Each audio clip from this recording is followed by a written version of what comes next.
రాష్ట్రంలో red book పాలన కొనసాగుతోంది. అవినీతి విచ్చలవిడిగా కొనసాగుతోంది. ప్రతి గ్రామంలోనూ మద్యం షాపులు, బెల్ట్ షాపులు యథేచ్ఛగా వెలిశాయి. పేకాట క్లబ్బులు, ఇసుక, మట్టి, మైనింగ్ మాఫియాలు నడుస్తున్నాయి. వ్యవస్థలన్నీ పూర్తిగా నాశనం అయిపోయాయి.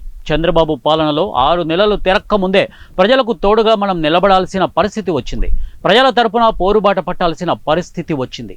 ఎప్పటికీ పార్టీ శ్రేణులు, నాయకులు కలిసికట్టుగా నిలవాలి. గ్రామస్థాయి నుంచి వ్యవస్థీకృతంగా పార్టీ ఉండాలి. ప్రతి సమస్యలోనూ ప్రజలకు తోడుగా నిలవాలని పార్టీ శ్రేణులకు వైఎస్ జగన్ పిలుపునిచ్చారు.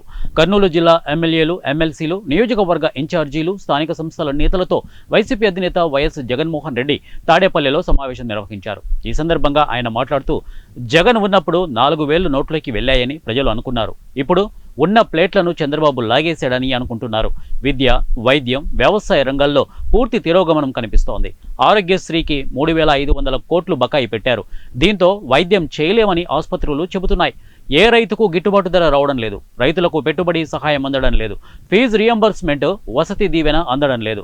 పరిపాలనలో పారదర్శకత పూర్తిగా పక్కకు పోయిందన్నారు. ఇక వైఎస్ఆర్ కాంగ్రెస్ పార్టీకి మొదటి బీజం కర్నూలు జిల్లా నల్లకాలువలోనే పడింది. కేవలం ఇచ్చిన మాట కోసం ఎందాకైనా వెళ్ళాం.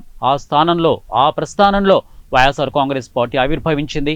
బలమైన పార్టీగా వైఎస్ఆర్సీపీ ఎదిగింది. ఆ రోజు నుంచి నాతోనే మీరంతా అడుగులు వేశారు. పార్టీ పెట్టినప్పటి నుంచి ఇప్పటి వరకు నాతోనే ఉన్నారు. రాజకీయాల్లో విలువలు, విశ్వసనీయతే మన పార్టీ సిద్ధాంతం. విలువలకు, విశ్వసనీయతకు అర్థం చెప్పిన పార్టీ వైఎస్ఆర్సీపీ. ఈ 2 పదాలే పార్టీని నడిపించాయి. గట్టిగా ఈ సిద్ధాంతాన్ని నేను నమ్ముతాను. నాలో ఈ రెండింటిని చూసి నాతో పాటుగా మీరంతా అడుగులో అడుగు వేశారని అన్నారు.